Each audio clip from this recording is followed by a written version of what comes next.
இன்றே டவுன்லோட் செய்து உங்கள் ஃபேவரட் ஷோக்களை என்ஜாய் பண்ணுங்க. மாப்ள, உங்களுக்கு வந்தது நிலைமை வேற யாருக்கு வரக்கூடாது மாப்ள. பெத்த தாய்க்கு இப்படி ஒரு நிலைமை வந்தா எந்த மகனாலையும் தாங்கிக்க முடியாது மாப்ள. உங்களுக்கு எப்படி ஆறுதல் சொல்றதுன்னே தெரியல. என் வாழ்க்கையில் இவ்வளவு நாள்லாம் அவங்கள நான் பிரிஞ்சதே இல்லை மாமா. இங்க வந்ததுக்கு அப்புறம் தான் அவங்கள ரொம்ப நாள் நான் பிரிஞ்சிருக்கிற மாதிரி ஆயிடுச்சு. இப்ப நிரந்தரமாவே பிரிஞ்சுட்டாங்க. யாருக்கும் சின்னதா கூட கெடுதல் நினைக்க மாட்டாங்க. அவங்க இப்படி ஒரு முடிவு எடுத்தது என்னால ஏத்துக்கவே முடியல மாமா. என்னால இது வெளியும் காட்டிக்க முடியல. மாப்ள, நான் எவ்வளவுதான் ஆறுதல் சொன்னாலும் உங்க துக்கத்திலேருந்து உங்களால் அவ்வளவு சீக்கிரமா வெளியில வர முடியாது. உங்க அம்மா இப்ப உயிரோடு இருந்திருந்தா நீங்க சந்தோஷமா இருக்கணும்னு தானே ஆசைப்படுவா. நீங்க என் அபிராமியோட புள்ள மாப்ள. அவ சொல்றதா நினைச்சுக்கிட்டு வந்து ஒரு வா சாப்பிடுங்க மாப்ள. இல்ல மாமா, எனக்கு பசிக்கல, சாப்பாடுலாம் வேண்டாம். இப்படி சொன்னா எப்படி மாப்ள? இல்ல மாமா, நான் கொஞ்சம் தனிமையில் இருக்கணும். சாரி மாமா.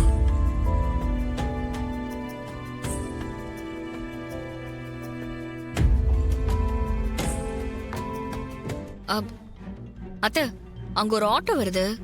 பேசாம அந்த ஆட்டோல ஏறி பக்கத்துல போய் இறங்கிக்கலாமா? இங்க நின்னா ரேவதி வர பார்த்தாலும் பாத்துருவா. நீ சொல்றது சரிதான் மைத்திலி. ஆட்டோ பிடிச்சாவது இங்க இருந்து கிளம்பிடலாம். Auto auto.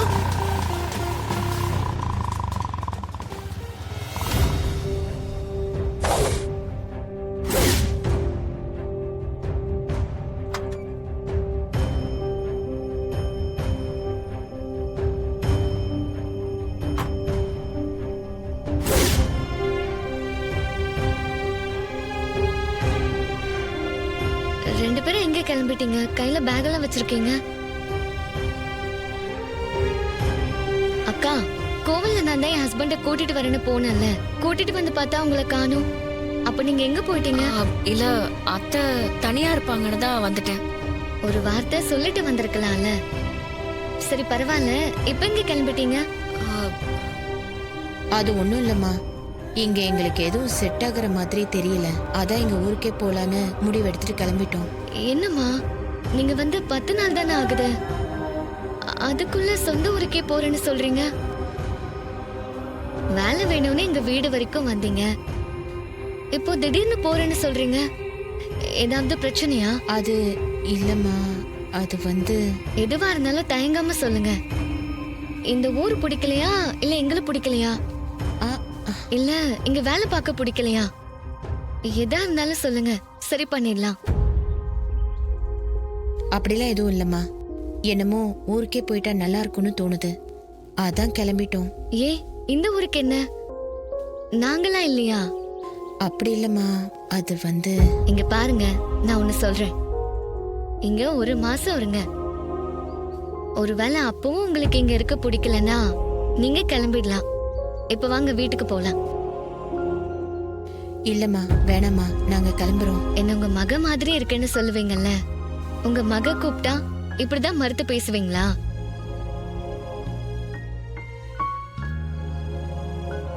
சொல்லுங்கம்மா, நான் இவ்ளோ தூரம் சொல்றேன்ல, அத கன்சிடர் பண்ண மாட்டீங்களா? நான் சொல்றேன், வாங்க வீட்டுக்கு போலாம். வந்து ஆட்டோல ஏறுங்க, வாங்க.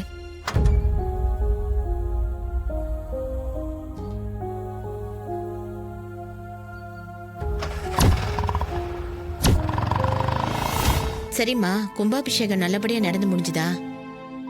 என்னாலதான் வர முடியல. எங்கம்மா நடந்துச்சு? கும்பாபிஷேகம் நின்னு போச்சு.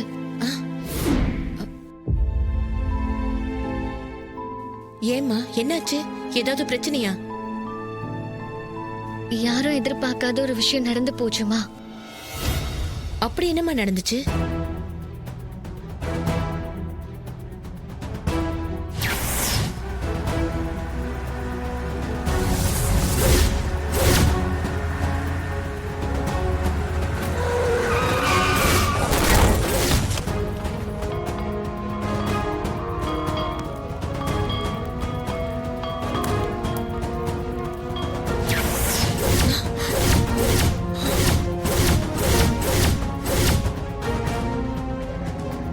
என்ன சொல்றீங்க? உங்க அத்தை இறந்துட்டாங்களா? ஆமா, அவங்க இறந்துட்டாங்க. அவங்க என் ஹஸ்பண்டோட அம்மான்னு எனக்கு ஏற்கனவே தெரியும். ஆனா அவங்க என் அப்பாவோட கூட பிறந்த தங்கச்சின்னு இப்பதான் எனக்கு தெரியும். ஐயோ, என் ஹஸ்பண்ட் என்னோட வீட்ல சாதாரண வேலை செய்யற டிரைவர் இல்ல. அவர் அபிராமி குரூப் ஆஃப் கம்பெனியோட எம்டின்னு தெரிஞ்சுக்கிட்டேன்.